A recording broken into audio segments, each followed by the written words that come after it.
let me empathize with the people running away from the killer. That's exactly that it. This is a very good example of why he's just different. Because I can imagine people saying to Kubrick, you know, you're not really letting us into Jack as a human being. And then Kubrick just said, get away from me. Get away from me. Yeah. People must have said it to him. Like, we're not, the wife is strange. What you're asking Shelley to do, by the way, her hair is falling out because she's losing her mind playing this woman because it's not a person, it's not a human being. And he said, do me a favor, Dorothy. Get the fuck away. Get in the other room. Whoever said this to him, he said, just get the fuck away from me. I'm doing this. You go do that in another movie. And in fact, they did. Stephen King made it again with the guy from Wing. He made it with Steven Weber. He went from Jack Nicholson. Because he gives a shit what Stephen King thinks of The Shining. The Shining has nothing to do with Stephen King, who I think is a really cool writer. It's a whole other category. But Kubrick takes whatever fucking thing. He's like, here's a New York Times magazine, this article. I'm going to make a movie about it. And he just makes it. He decides, I'm not doing the thing that you want me to do. I'm not doing a father who changes. It's boring. It's done. It's been done 1,000 times. So what? It's a very good way to make a movie. Go watch one. There's many. He's like, I'm making the movie from the point of view of the house. And from the point of view of The Shining, that's the main character is fucking horrible, strange, mysterious, knowing too much, chilling Shining. Shining is the main character. Jack's not the main character, and neither is she. She is annoying. Like, you want her to fucking get the hatchet to the head. I guess I don't. I hear what you're saying, but I don't find it as effective as a horror movie, I guess, because... Well, it's not supposed to be a horror movie. It's not. There is no prescription that movie fills. You don't get a prescription that you go here and they go, oh no, we don't have Friday the 13th. We'll give you The Shining. It's not a generic for Friday, like when you go to get Prozac and it's really Lexamil or whatever the fuck it is. Yeah, I got it here. There you go. Yeah. It's not that. Obviously, I've taken it too because I know the fucking generic. I got the weird colored one. It's not that. It's a whole. It's like, oh no, you don't want The Shining. You want fucking. Here's a fucking huge list. Unfurl a massive list of horror movies that nail we hope this couple gets through this in one piece. And boy, is he a good dad. Or he wasn't, but this is from an abstract point of view of fear. The movie's point of view is fear, or whatever. I can't put it to words because it's just suggested. It's who's following the kid when he's in the fucking tricycle. That's not even from the kid's point of view. It's from the point of view of this fucking presence. It's the two guys from Eyes Wide Shut trying to fuck him, I think. Yeah, sure. And the fucking the poster of the naked lady behind Scatman Crothers, the weird. What is and then there's one over the TV too. Yeah, over the TV. It's amazing. What if they just kept on cutting to every I think it's so great. This is Stanley Kubrick's idea of what a black man's Florida apartment is like. I'm so much more interested in his bent ideas than I am in someone who's like, no, I'll show you what this would be like, and I'll give you these feelings, manufacturing feelings. And by the way, I'm not putting down that kind of filmmaking.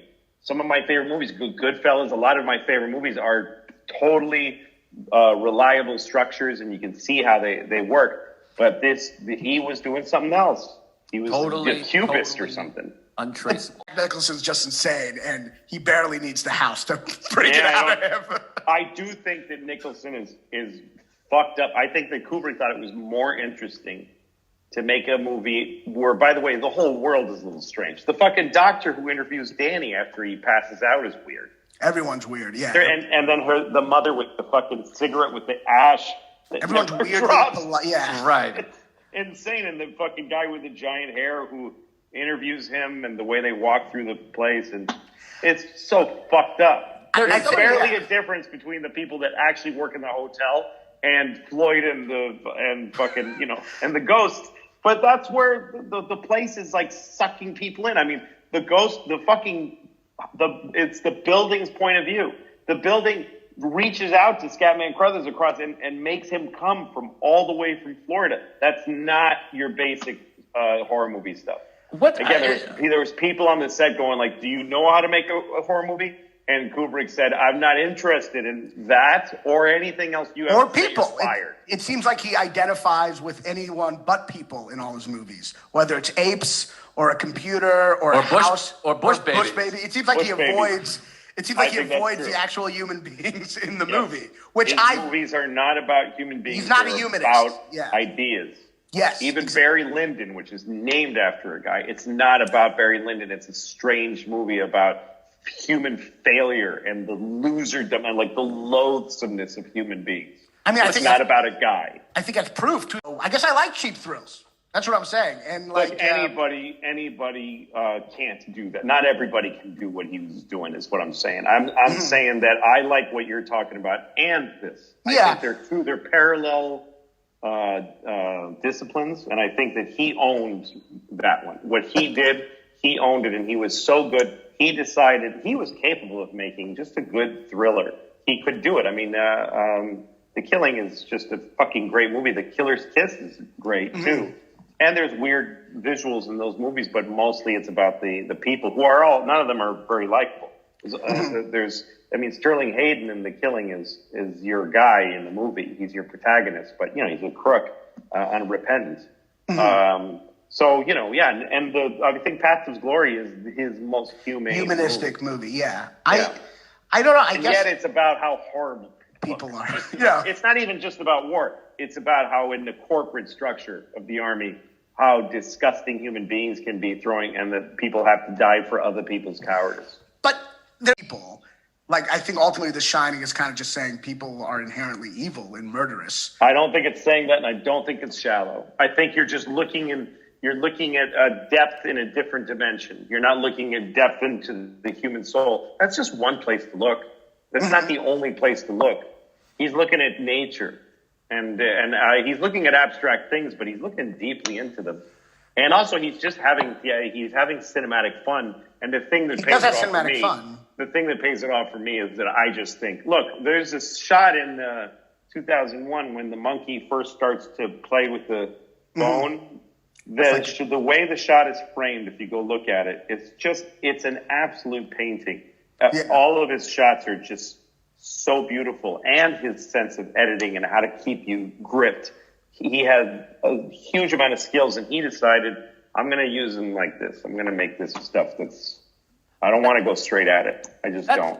That's when crazily. I don't know. I think that maybe you've been spoon-fed a little bit because look, I grew up. I'm older than you, and when there is a stilted, ugly feeling in that room that is familiar to my generation in terms of domestic dialogue, there is a fucking distance and an ugliness that I feel. I feel a lot of stuff that you didn't feel when I watched that. The other thing about Nicholson in this movie is that this movie was just so iconic in his acting that in that character that he created that he messed up the rest of history, the future for itself. It's a movie that you saw when it came out and you're like, what is this? This is crazy the way he's acting. But Jesus Christ, you can't approach that movie without that movie being in your head. You can't watch. No one will. There's no jury you can find that will judge The Shining, objectively, because everybody has, and The Shining's echoed and it's been used. His characters informed characters after it, so I think it's hard. But I do think that, like in that scene, that's a real scene. It's everything Kubrick did was weird. He saw the world in a strange way. But that was the feeling in the 70s of couples that were a little bit strangers to each other and men that were a little dangerous to their wives. And he's supposed to be. And I get that. And I get that. But he is so over the top with his dangerousness. Yes, look, a lot of people have said that Jack is insane in this movie. I get it. I get it. But I'd way rather watch that than somebody who's like, boy, they really nailed the casting with this role. Like Shelley Duvall's a good example. She's not beautiful and elegant, and there's not chemistry between them, like cute, neat, cute moments where you're like, oh, look at these two. That's nice. Ooh, I hope nothing bad happens. Like, who gives a fuck? And like, I've seen it so many times. I'd much rather watch, like, why are they talking like that? That's insane. Why are they talking like that? I try to adjust to it. You're detached emotionally. You're just kind of watching it from You're detached from what you're used to, but you're invited into something else. Yeah, it's cerebral. It's purely like kind of cerebral, would you say? Yeah. Like, but don't you think it's coming from somebody's gut who was a little bit not sane? Like autistic. Don't you guys think though that? Yeah, I think a little. Don't you think that my lead and wings? Yeah. This is how it will go if I had it perfectly controlled the first time. Yeah. Well, we can all admit that the shot where he follows the axe into the door was really something. Remember when he's well, he has the camera, the tripod. He has a hard stop on it. I read about this. The pan on the camera had a hard piece of wood there. So they're going like this because otherwise it's hard to get a camera to do this. And so the cameraman was slamming the handle of the camera against to mirror the axe. So you got that impact. Also, since we're like, it's kind of like an alien. It's like an alien making a movie. Well, he's mentally unwell. He's obviously unwell as a person. He's not all right. I mean, it's not. He took his incredible skills to a very strange place in the human brain. Once again, rare, and there are just miles and miles and miles and miles of movie film that are really well executed and not to be diminished. This is just a different category, and not to be put into like, well, you could have done this. Yep, but that's not Kubrick. It's just a different. It's a different tone.